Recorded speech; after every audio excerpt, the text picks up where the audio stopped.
Hello everyone, আসসালামু আলাইকুম। কেমন আছেন সবাই? আশা করি সবাই অনেক ভালো আছেন। তো আজকে আমি আপনাদেরকে দেখাবো আমি সারাদিন কী কী কেক বানালাম।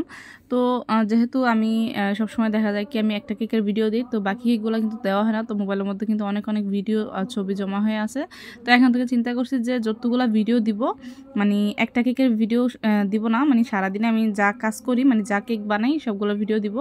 এগুলো ছিল পাউন্ড কেক। অনেকেই ভাবতে পারেন যে এগুলো ফ্রুট কেক, আসলে এগুলো ফ্রুট কেক না। তো পাউন্ড কেকের মধ্যে আমি কয়েকটা টুটি ফুটি দিয়েছি, আর বাদামটা তো মাস্ট থাকবেই, কারণ পাউন্ড কেকের মধ্যে বাদামটা দিলে অনেক বেশি মজা লাগে আমার কাছে মনে হয়।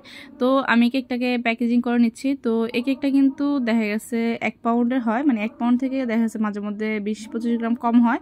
যেহেতু একটু কমে সেল করি, একটু কম না অনেক কমে সেল করি, তো 1 পাউন্ড পুরোপুরি দিলে দেখা যায় কি পোষায় না। ঠিক এইভাবে আমি সবগুলো কেক প্যাকেজিং করে রাখবো, রাখার পর আমি এটা ডেলিভারি দিয়ে দিব।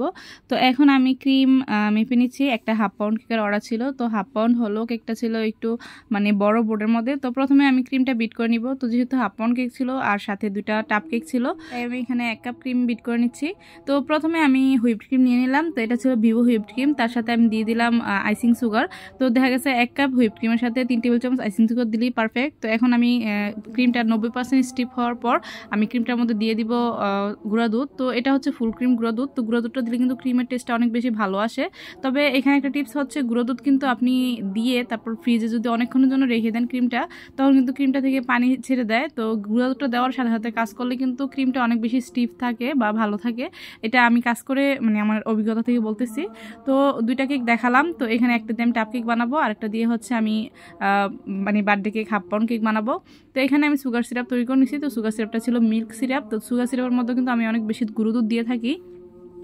তো সুগার সিরাপে গুঁড়ো দুধ দিলে, তারপর হচ্ছে কেকের মধ্যে গুঁড়ো দুধ দিলে, আবার ক্রিমের মধ্যে গুঁড়ো দুধ দিলে তখন কিন্তু টেস্টটা অনেক বেশি ভালো আসে। তার মধ্যে আবার কেকের লেয়ারিংয়ে কিন্তু আমি সবসময় চকলেট গানাশ দেওয়ার চেষ্টা করি, মানে হোয়াইট চকলেট গানাশ। চকলেট কেকের মধ্যে দিই ডার্ক চকলেট গানাশ। আর দেখেন কেকটা কি পর্যন্ত সফট আর কি সুন্দর হয়েছে। এটা কি কেক নাকি নাকি ফোম, আমার কাছে এরকমটা মনে হচ্ছিল। তো কেকটাকে আমি 3টা স্লাইস করে কেটে নিব। তো স্লাইস করার পর আমি যে ক্রাম কোটিং করছি ওইটা আমার ভিডিওটা স্কিপ হয়ে গেছে। দেখা গেছে খুব বেশি ঝামেলা থাকলে বা তাড়াহুড়ার মধ্যে কাজ করলে অনেক ভিডিও স্কিপ হয়ে যায়। যেহেতু একটা না ভিডিওগুলো করি না, মানে একটু বন্ধ করে করে ক্যামেরা অফ করে করে করি। তো ক্রাম কোটিং করার পর যেহেতু কেকটা একটু হাইটে উঁচু ছিল, তো এটা কিন্তু 1/2 পাউন্ড হইলো কিন্তু একটু বেশি ছিল। তো এই ধরনের কেকগুলোর প্রাইস কিন্তু একটু বেশি পড়ে। দেখা গেছে 1 পাউন্ড কেক যদি 600 টাকা হয়, তখন 1/2 পাউন্ড কেকের দাম কিন্তু 400 টাকা পড়ে, মানে 300 টাকা পড়ে না, কারণ এখানে বোর্ডটা অনেক বড় দেওয়া হয়েছে, তার জন্য কিন্তু বক্সও বড় দেওয়া হবে। আবার কেকটা কিন্তু 1/2 পাউন্ড থাকে না, 1/2 পাউন্ড থেকে একটু বড় হয়ে যায়। তো যেহেতু তাড়াহুড়া করে কাজ করতেছিলাম, আমার ক্রিমটা হালকা একটু গলে যাচ্ছিল। তো দেখেন এরকম হয়ে গেছে। তো আমি এটা ফ্রিজের মধ্যে রাখার পর এখন আবার আমি উপরে দিব, কালার দিব। তো উপরের ডিজাইনটা আমার নষ্ট হয়ে গেছে, মানে হালকা হালকা লাল লাল শেড চলে আসছে।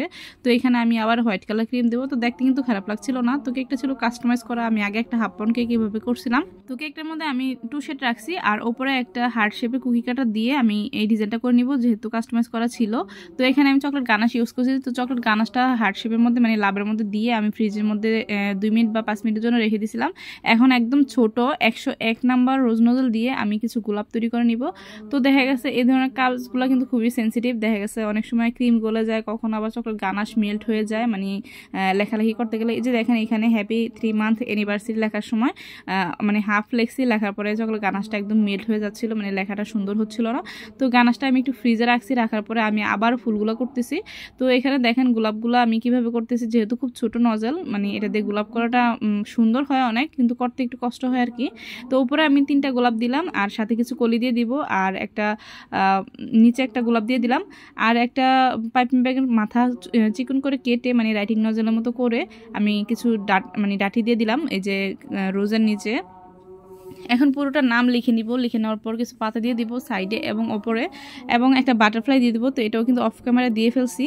তো একটা বাটারফ্লাই দেওয়ার পর আমি সাইডে কিন্তু কিছু স্প্রিংকেলও দিয়ে দিছি। তো এটা অবশ্যই আপনারা ভিডিওটা দেখলেই বুঝতে পারবেন। আর কিছু গোল্ডেন লিফও দিয়ে দিছিলাম।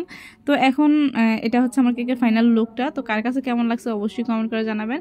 কেকটা কিন্তু দেখতে কিন্তু মাশাআল্লাহ সামনাসামনি অনেক বেশি সুন্দর ছিল। আর যেহেতু 1/2 পাউন্ডের মধ্যে এত বড় বোর্ডের মধ্যে ছিল, সাথে সামনে লেখাগুলো ছিল, তো এই লেখাটা কিন্তু ফন্ডেন্টের মধ্যে করলে আরও বেশি সুন্দর লাগে। তো আগেই তো বললাম যে আমার 2টা টাপ কেকের অর্ডার ছিল। তো এটা ছিল 500 ml যে বক্সগুলো, ওগুলো আর কি। তো টাপ কেকগুলো আমি আগে রেডি করে রাখছিলাম, রেডি করে ফ্রিজে রাখছিলাম। তো চকলেট গানাশটা যখন মেল্ট করছি তখন আমি এই উপরে ডিজাইনটা করে নিলাম।